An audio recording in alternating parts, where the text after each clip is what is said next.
buti ng Panginoon sapagkat bagamat po na maraming dumaan na mga bagyo o mga disaster o mga kalungkutan sa ating buhay, na nandito pa rin po tayo.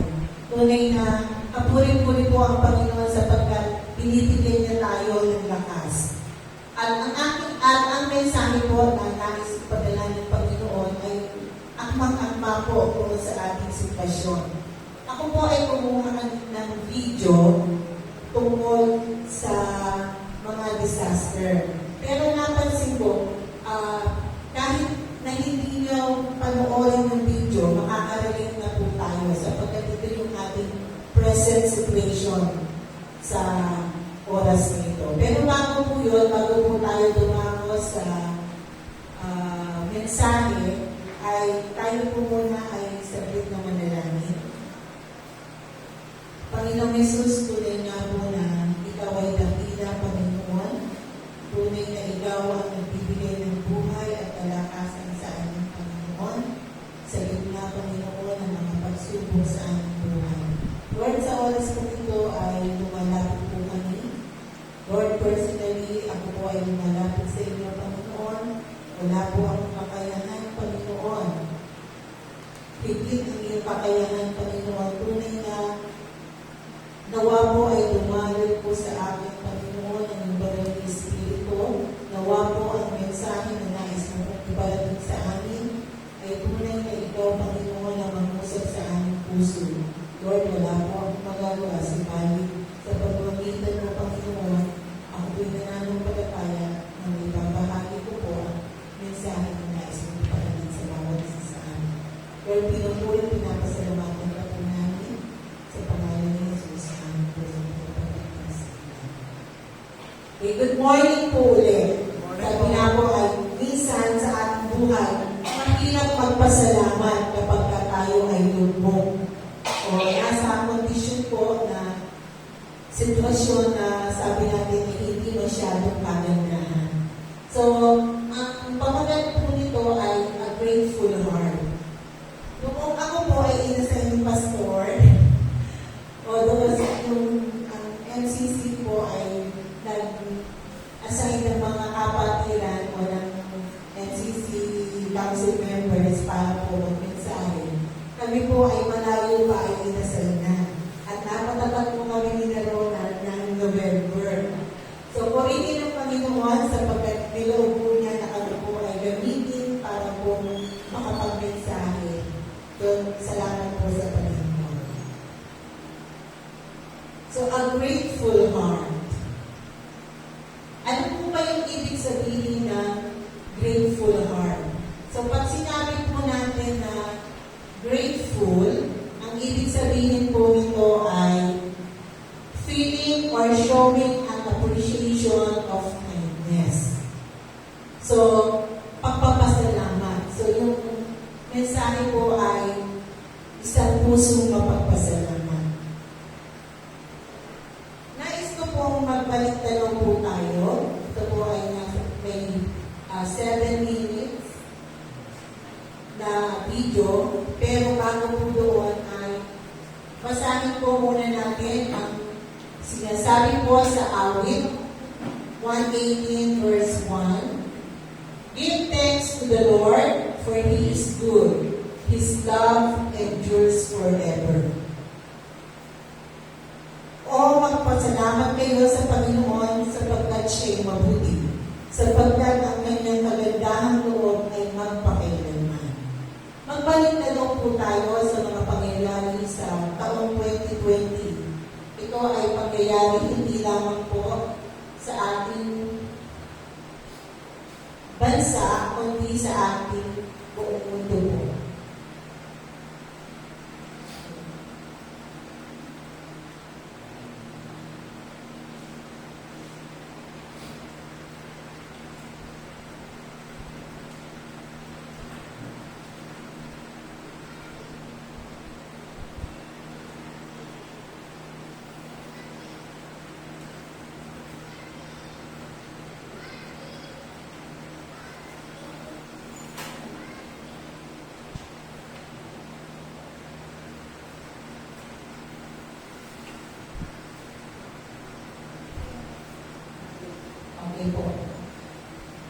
Panoorin po natin ang video.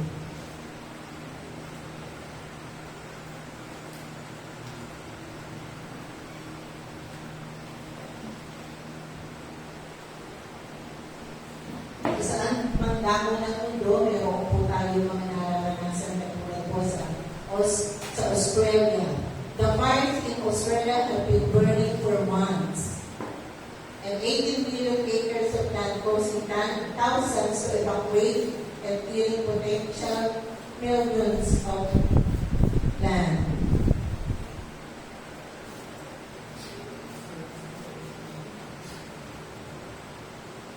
Meron din pong giyera o war.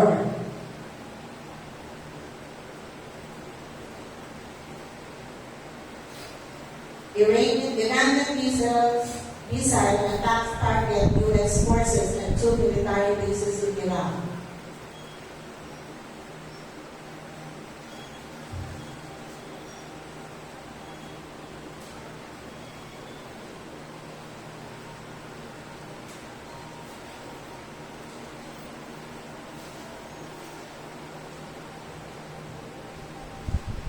Ito po ay kumpinsala ng mga ali-alian, maging ng buhay ng mga sundalo.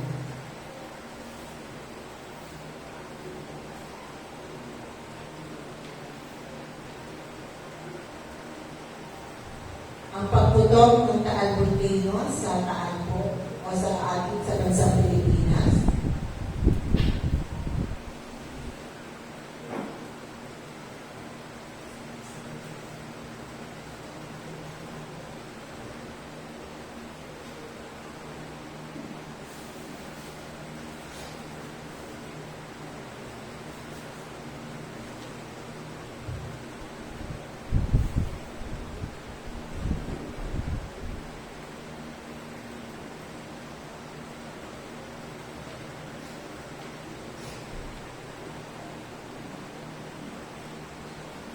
Marami pong mga tao ang nag-stay sa mga evacuation center.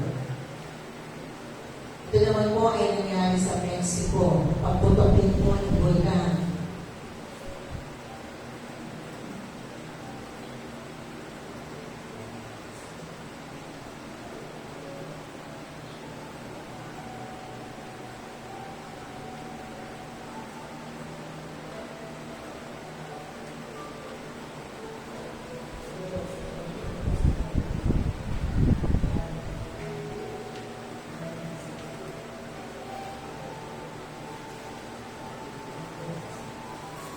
Pagputok din po ng bulkan sa Japan.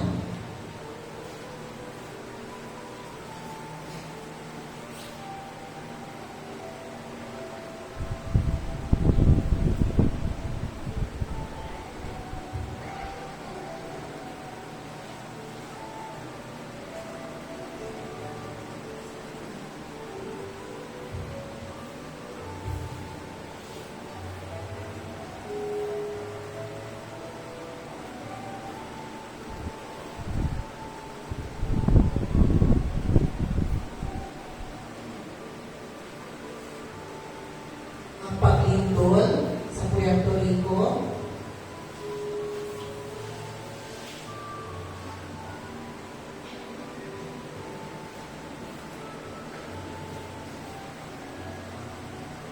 Ang kung saan po ay maraming mga ali-alian, buhay ang napinsala.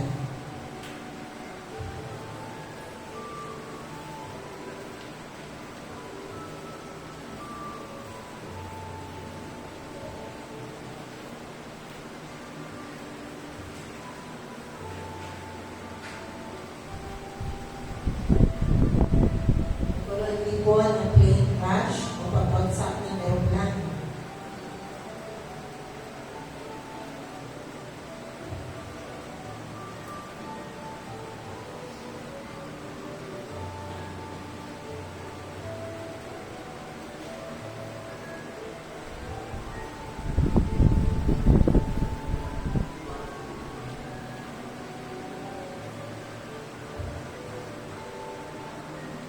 Pagkamatay ng 176 na tao sa pagbagsak ng aeroplano.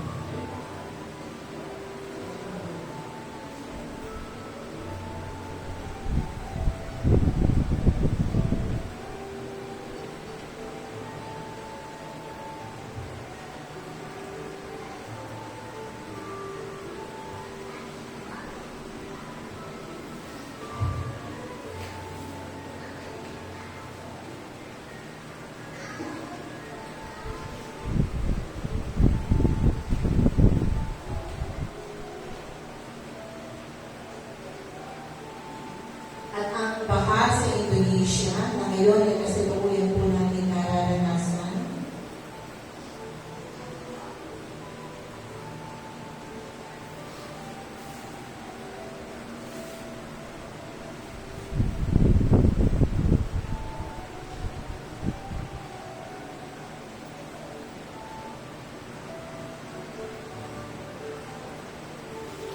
So kapag po may baha, hindi po ang kahirapan sa pananalapi, sa pagkain, sa mga supply, sa mga medicine, sa mga gamot. Mahirap din po mag-transport o magbiyahe ng ating mga produkto mula sa isang lugar papunta sa mga palengke. Maging ang paglikas po ay napakahirap.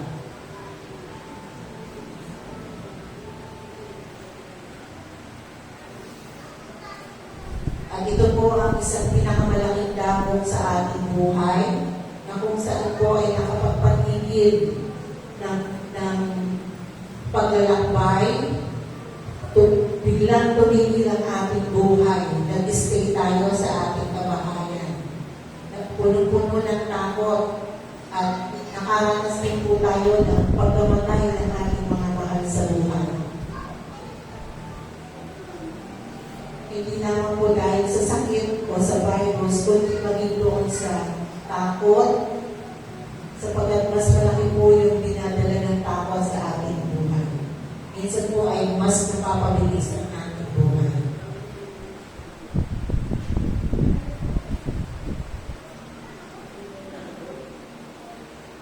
So kapag po tayo ay nakakaranas ng mga ganitong pangyayari, tulad po nito, pagputok ng bulkan na kamakailan lamang ay naranasan doon sa Batangas, sa Taal. At ito po ang mahaba na paghihirap natin. Ang pandemic na sa kasalukuyan po ay ating pinakamasa. At ngayon po, sa kasalukuyan ay ang baha. Siguro po ay magtatanong, marami tayong mga tanong sa ating buhay. Bakit namin nararanasan ang mga ganito? Makakapagpasalamat pa ba tayo kung tayo ay nasa gitna ng kalungkutan, kahirapan, kung wala ka ng makain, kung may paghihirap? Pero sabi nga po doon sa 1 Thessalonians 5:18, in everything give thanks, for this is the will of God in Christ Jesus concerning you. Bagaman tayo po ay nasa gitna ng kalamidad o ng paghihirap, sabi nga po ng iba, kung madali lang sabihin magpasalamat kasi wala ka doon sa sitwasyon yun. Pero kapag po tayo ay mayroong Diyos sa ating puso, ay kahit po lumok na, kahit po nahihirapan na, at doon pa rin po yung pusong nagpapasalamat. Sapagkat tayo ay binibigyan ng lakas ng Panginoon. Siya po yung nagsusustain ng kalakasan.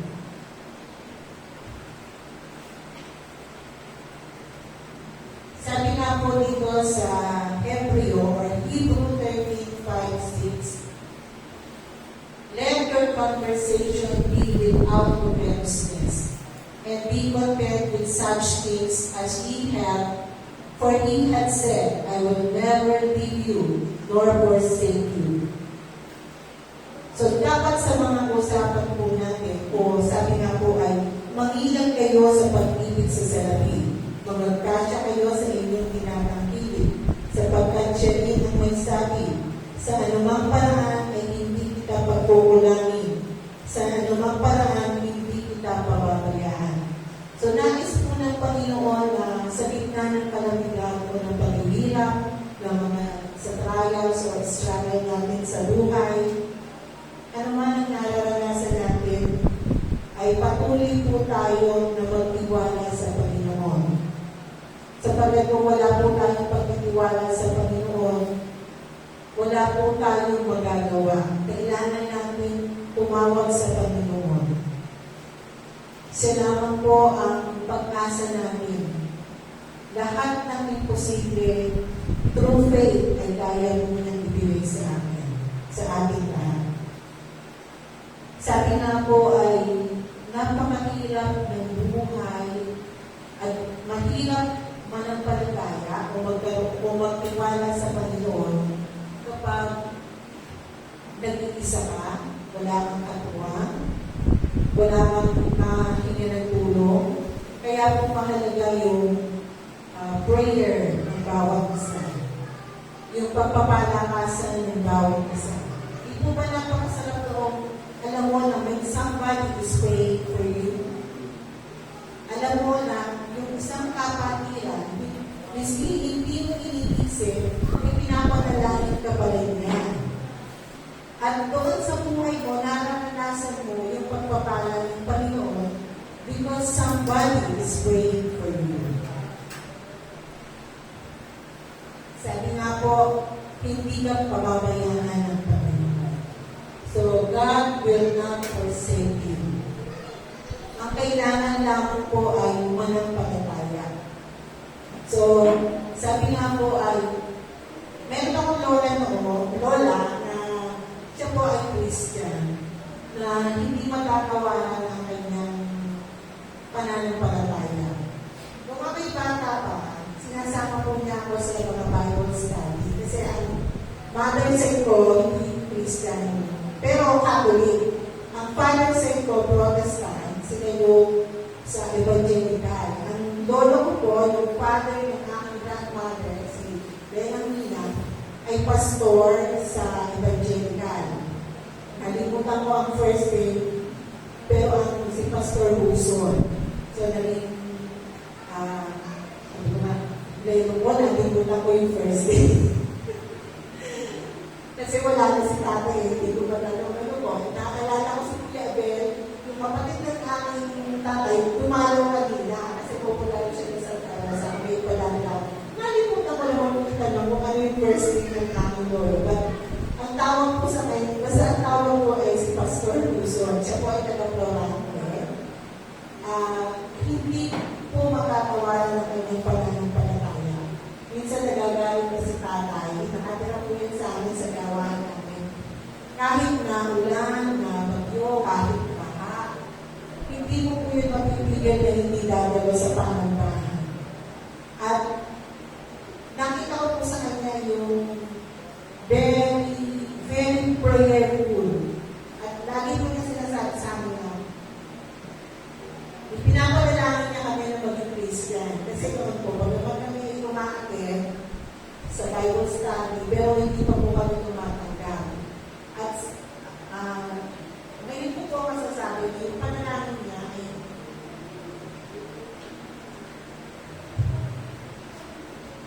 tinugunda ng Panginoon. Alam niya yung iyak pa kaya na kasi daw makapagsalita.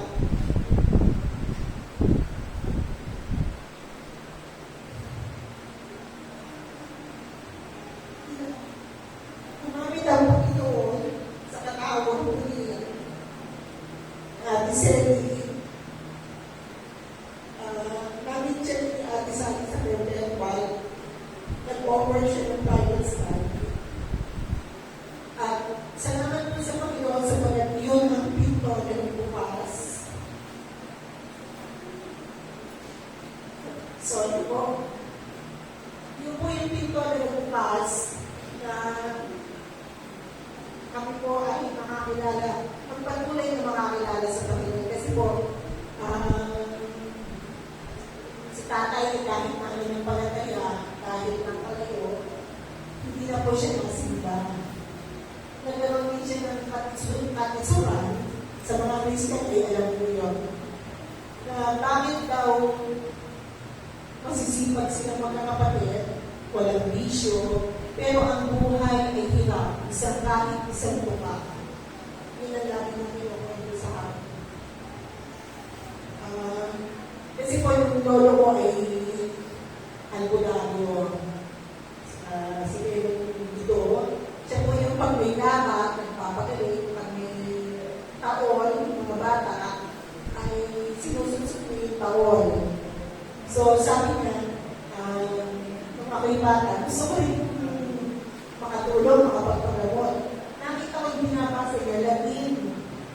Sabi niya, wag ko raw pag-aralin mo kasi mabubulok daw yung ngipin ko. Pero bata pa lang, I am eager to help. No.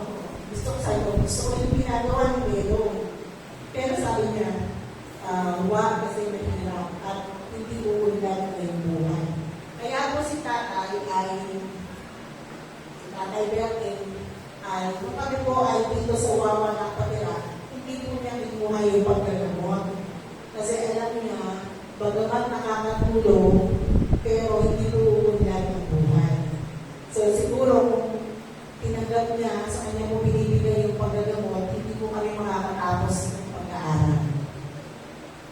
So, salamat sa Panginoon at nakakilala po ako si Ansali, ako, si Akelvin po, si Bichoy, pero yung isang pakatid na pakitid, so hindi na po yun So, salamat sa Panginoon sapagkat kami po ay nakakilala, bagamat si Akel po ay California, Akel ay nag-asawa ng hindi Christian, pero Christian in a way na Catholic, pero kasi iba yung ating pong pananaw. Siya po ngayon ay nasa London, pero pag kami po ay magkakasama, isa po ang aming panalangin. We believe in God and we believe in salvation po. Tunay na ang pananampalataya po ay can move mountains. Wala pong imposible yung loloobin po nilo. So, yan ang ngayon. Okay, so that we may boldly say, the Lord is my helper, and I will not fear what man shall do unto me. So, sabi nga po ay, huwag matakot.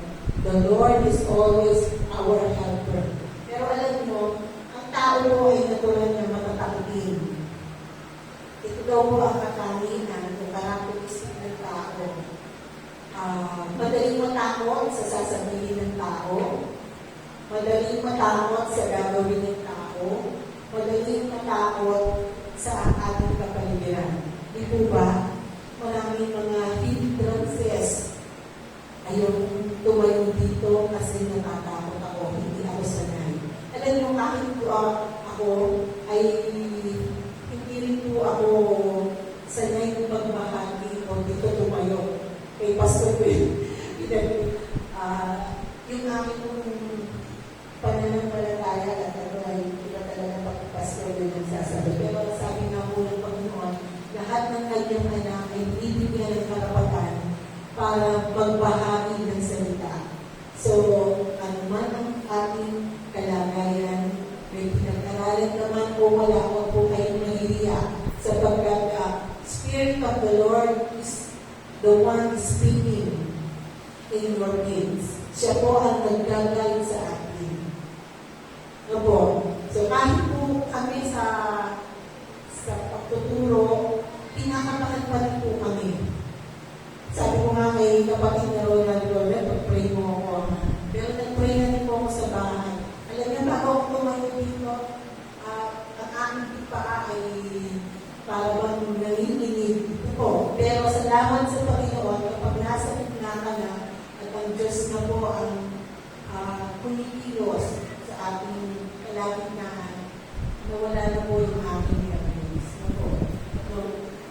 Tunay na nawa po ang mensahe ng Panginoon ay patuloy na kumilos sa ating buhay.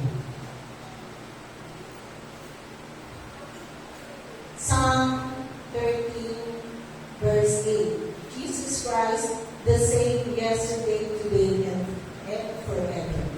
Sabi nga po doon sa mga awit ng mga kapatiran kanina, tunay na purihin natin ng Panginoon sa pag-check natin. Bagamat tayo'y nakakaranas po ng mga ganitong pagsubok sa buhay. Lalo na ng panahon ng pandemya na kung saan kahit meron kang namatay na kamag-anak, hindi mo siya pwedeng puntahan. Hindi ka pwedeng makipag-ibig.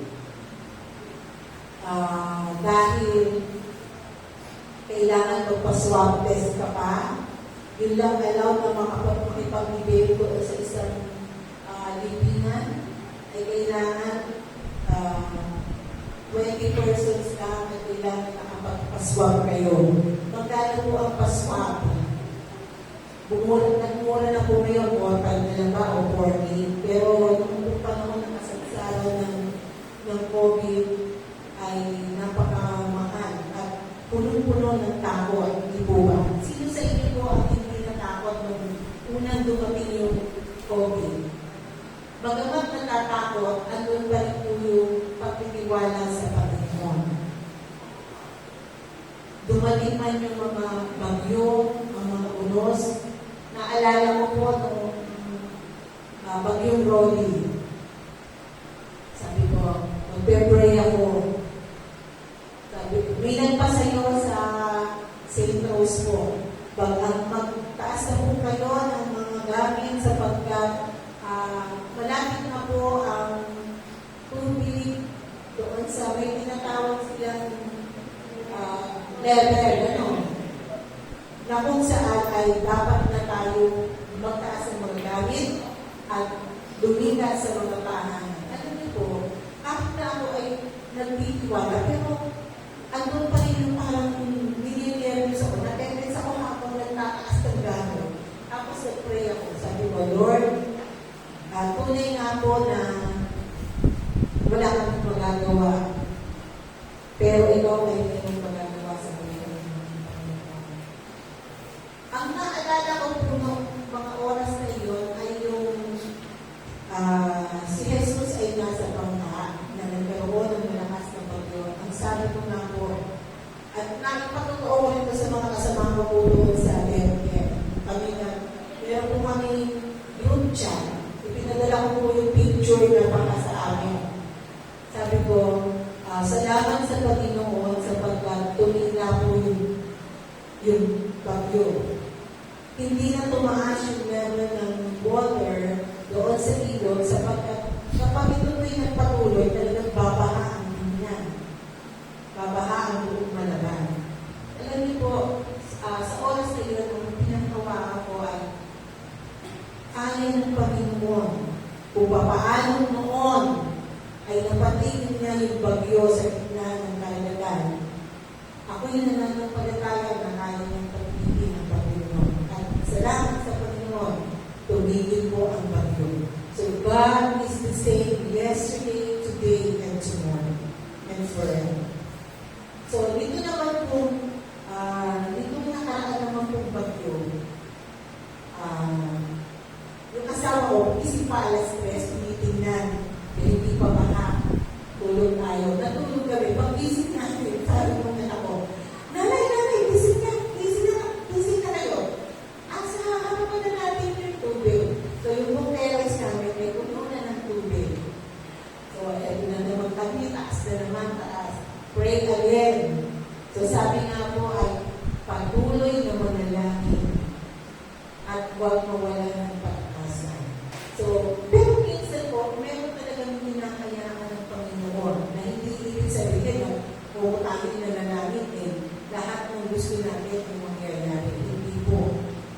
Minsan po ay hinahayaan ng Panginoon na maranasan natin ang ganitong pangyayari sa buhay natin sapagkat tinuturuan niya po tayo. Tinuturuan niya po tayo magpakumbaba, lumapit sa Kanya, humingi ng tawad, at tanggapin siya bilang isang Diyos at tagapagligtas. Minsan kasi po, kapag ang buhay ay payapa, kapag masaya ang buhay, nalilimutan natin ang Panginoon, nalilimutan natin magpasalamat. Ako po personally, kapag talagang busy, sa dami ko ng trabaho, sa totoo lang din po ay nalilimutan ko rin manalangin. Sabi ko, Panginoon, parang hindi yata ako nagdasal kanina. Kung hindi ako nanalangin. At nakita ko rin po doon na kapag ako'y patuloy na nananalangin, pinapanalangin ko yung mga mahal sa buhay, maraming bagay, tao, kasamahan, kaibigan, kamag-anak, kapatid,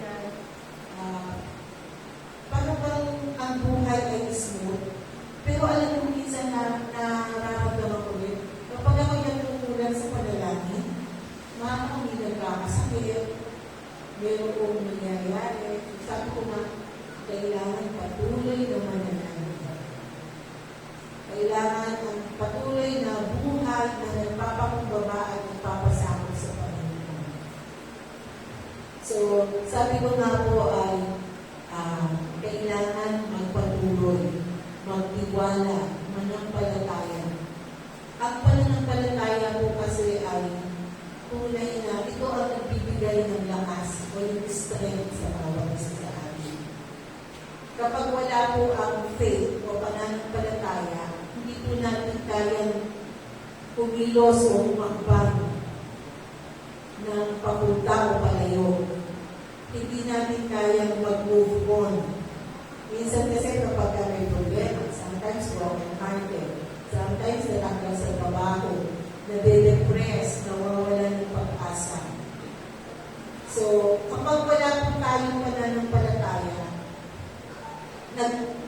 nagiging stagnant po tayo para bang binadamdam natin yung kapalitan ng ating buhay. Para bang nag-enjoy tayo ng naging kapalitan ng buhay. Pero kapag tayo po ay nakakausap ng kapatiran, ay papanalangin ng kapatiran na sinsiran, nag-encourage, nagkakaroon po tayo ng motivation to go on with our own life. So, nag-encourage. So, nawa po ay ang bawat isa ay patuloy na maging encourager sa bawat isa po sa atin. Romans 5:3-4, and not only so, but we glory in tribulation also, knowing that tribulation worketh patience. So sabi nga po dito,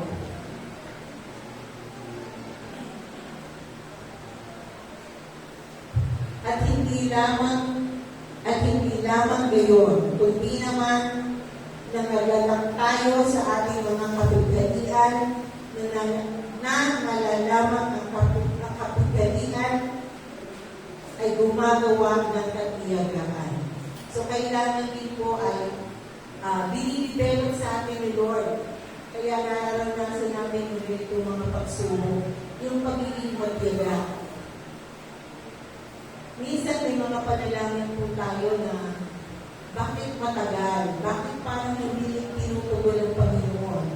Alam niyo po, may mga panalangin tayo na hindi tinutugon ng Panginoon sapagkat hindi ito makabubuti sa atin.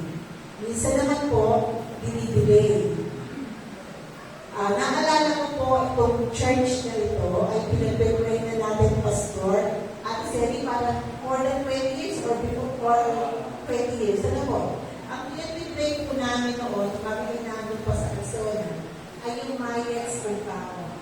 Ito po, namabili ng church para maging bahay lalaminan. Pero alam niyo po, ay hindi ng Panginoon. Sapagkat, matagal man po, pero alam niyo, ito po ay Mayets kung company. Amen po ba? Amen. Ang may-ari po nito ay na Ate Edwin din, na nabili rin po nila. So sabi ko na, hindi ng Panginoon, tunay na tapat ang Panginoon. Sapagkat kahit man po matagal, isa po ang pinapatunayan ng Panginoon. Tunay na tinutugon ng Diyos ang ating panalangin. Kailangan na po ay maging magtiyaga po tayo. At tunay na, siguro po yung may hinahanap pa rin ng Panginoon sa bawat mananampalataya dahil na andito sa ating sa Malaban Christian Church. Siguro nais ng Panginoon na magtulong-tulong tayong manalangin, gumawa, magbigay, upang sabi na po ay tinutulungan ng Panginoon yung mga tao na tinutulungan ng kanilang sarili. Naalala ko yung sabi ni Mayor, sabi niya, kailangan tayong manalangin, but we also need to be ready. Ngayon may baha. Hindi mo ba? Ready. Lord, niligtas mo po ako, may baha. Lord, niligtas mo po ako ganito. Pero ayaw pang mag-evacuate, nilubog na sa baha. So, kailangan po ay maging prepared po natin. So,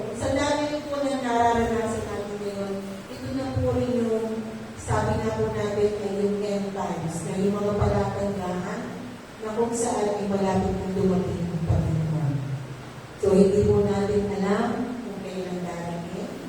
At ang sabi nga po ay, be ready. Maging handa po tayo, maging sa kamatayan. Marami sa atin takot, pag hindi pa tayo handa na iwan ang ating mahal sa buhay, pero handa na spiritually. No po, at minsan may mga bagay na nagiging handa para hindi maging handa. At nawa nga po ang bawat sa atin, sa bawat isa. Nawa po pag dumating ang Panginoon, kung tayo buhanin, nawa po tayo ay handa. No po, so may mga takot sa ating puso, pero pag andun po yung pagpapasalamat at pagtitiwala sa Panginoon, lahat po ay makakaya natin. Ako po ay napakamahina ang loob. Totoo lang. Pero sabi ko nga po, sa bawat pagkakataon, sasabihin niya sa akin, yan, hininervous na naman yun. Magpapacheck up lang po ako.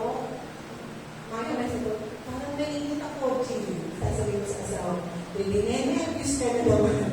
So gagawin ko po, mag-play ako, para mag-sineset ko yung sarili ko, hindi ready ko pa. Ano na, okay, ready na ako, hindi ka na ako sa ito. So, dahil pitas po sa tao yung talagang pagkakapit. Pero salamat sa biyaya ng Panginoon sa pagkatunay na binibigyan tayo ng pusong mapagtiwala, mapagpasalamat sa Panginoon.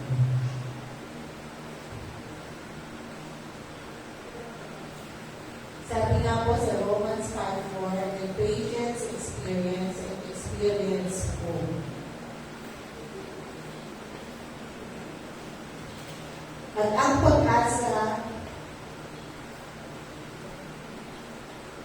pag-asa ay hindi humihiyak sapagkat ang pag-ibig ng Diyos ay nabubuhos sa ating mga puso sa pamamagitan ng Espiritu Santo. At ang katiyagaan ng pagpapatunay ng pag-asa. So, mahalaga rin po na magkaroon tayo ng pag-asa. Kapag may pananampalataya, meron po tayong pag-asa. At sa pamamagitan ng pag-asa ay magkakaroon po tayo ng willingness na magbago sa ating buhay, umalis sa kasalanan, magbalik loob sa Panginoon, patuloy na magpuri at magpasalamat po sa Kanya. Ito po ay another video, and ito po ay may pamagat na pursuit.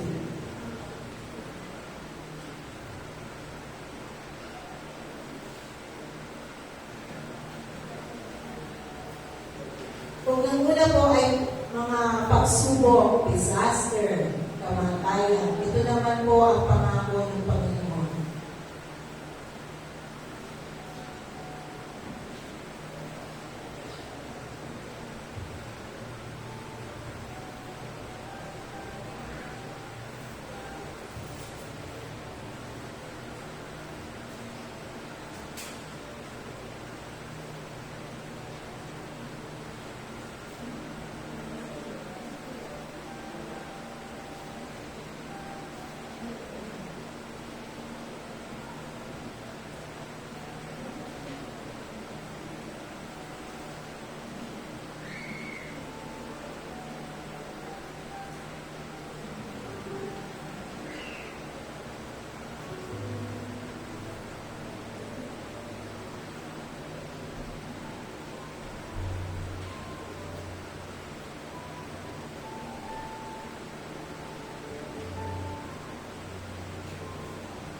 Bumaligtad man ang mundo, ang Diyos ay mananatili. He knows what is best for us. So ito po ang panahon kaysa po tayo ay magtanong ng kung ano kaya, instead na tayo ay mangamba o magduda, have faith. Learn to trust Him. Because He will perform miracles. Believe in Him. For He will always provide. If you need wisdom, kung nais po natin ang karunungan, He will guide it. He will give it to you. If you are praying for an increase in finances, then God will surely supply enough blessings for you.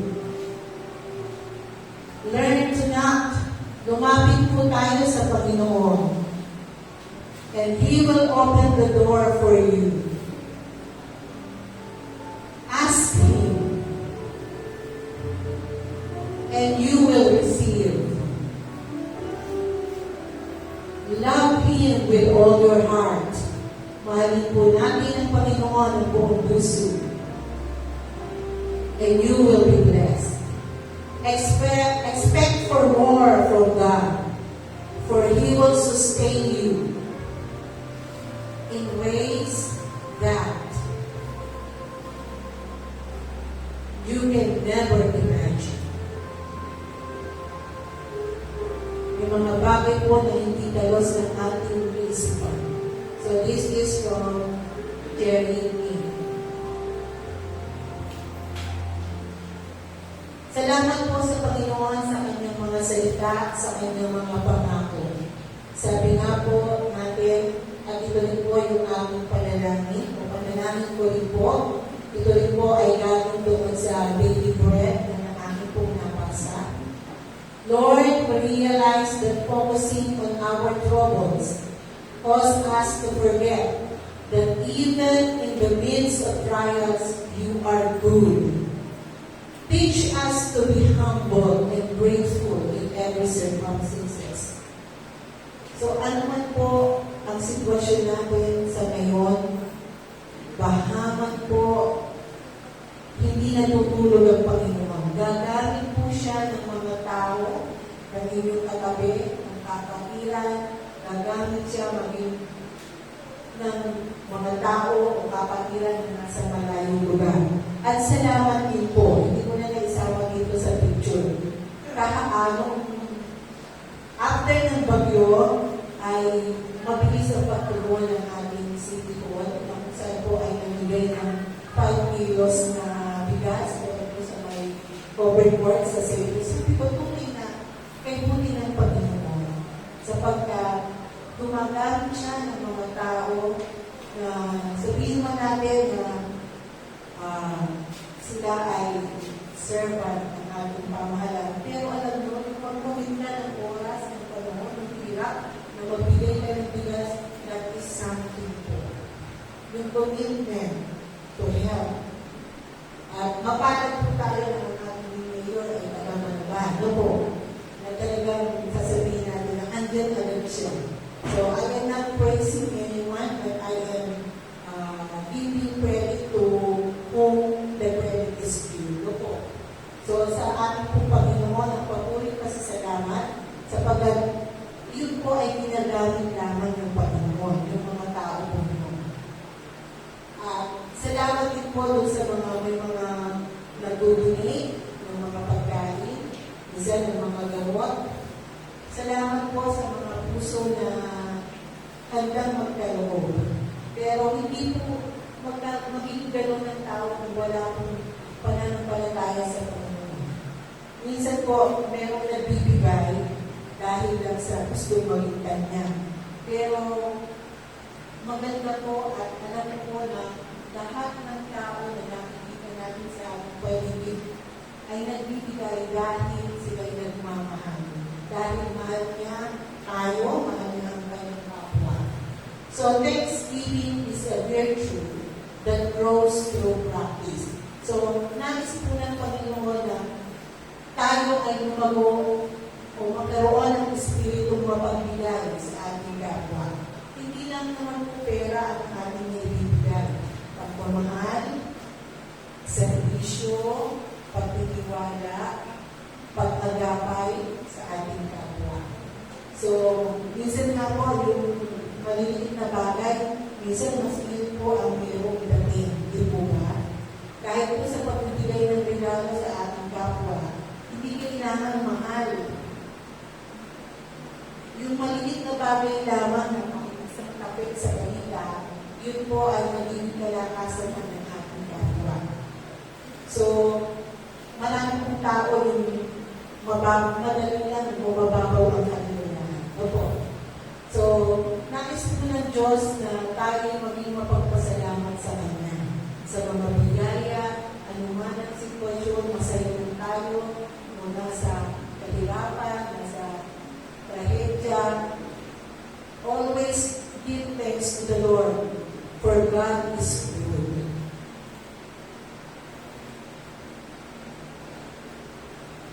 Pag sinabi po natin virtue, ito po ay katangian.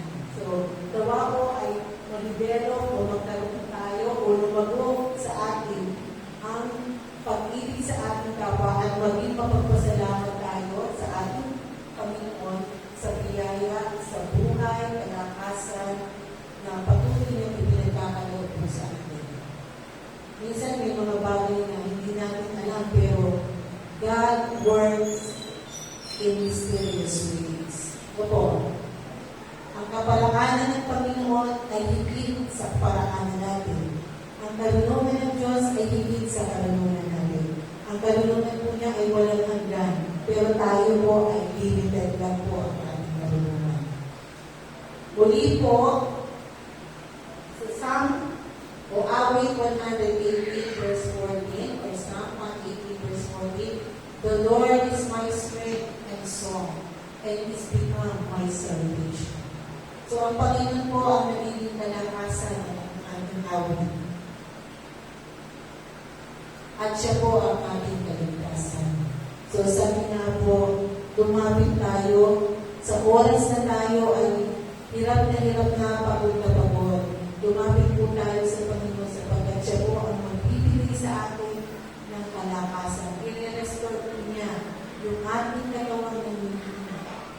Lalo na kapag tayo ay lubog sa hirap, maging nasa gitna ng kasalanan, ng takot, ng karamdaman. Kapag tayo po yung nararamdaman, parang ang bilis-bilis matakot. Pero sabi nga po, the Lord is my strength and song, and is become my salvation. Tunay nga po na tulungan tayo ng Panginoon na maging focus, hindi doon sa nararanasan natin kahirapan, kundi magkaroon ng pusong mapagpasalamat sa Panginoon, anuman ang ating kalagayan. Salamat po, pinupuri at pinapasalamatan po natin ang Panginoon sapagkat nawa tayo po ng mga naandito, maging ang mga kapatiran pa po natin na hindi po dati nakasama ngayon. Patuloy po natin ipanalangin. Magpanalangin po tayo at magkaroon at matutunan natin na patuloy na magpasalamat. Anuman ang kalagayan sa gitna man ng katagumpayan, kahirapan, manatili po tayong mapagpasalamat sapagkat mabuti ang Panginoon. Salamat po. Pinupuri at pinapasalamatan kami namin Panginoon. Bilang magwawakas po ay tayo po sa tinangan namin. Lord Jesus, God the Father in heaven, tunay nga po, Lord, na salamat Panginoon. Salamat sa inyong mensahe, Panginoon.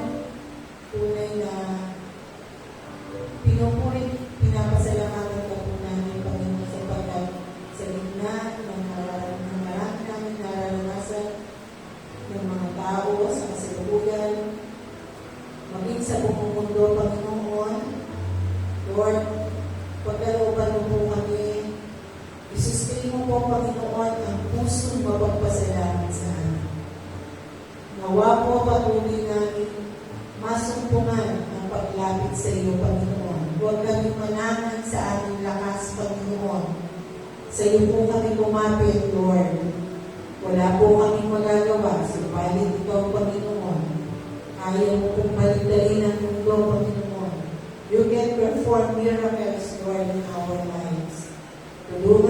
aming maging mapagkumbaba, Panginoon. Allow us to surrender our problems.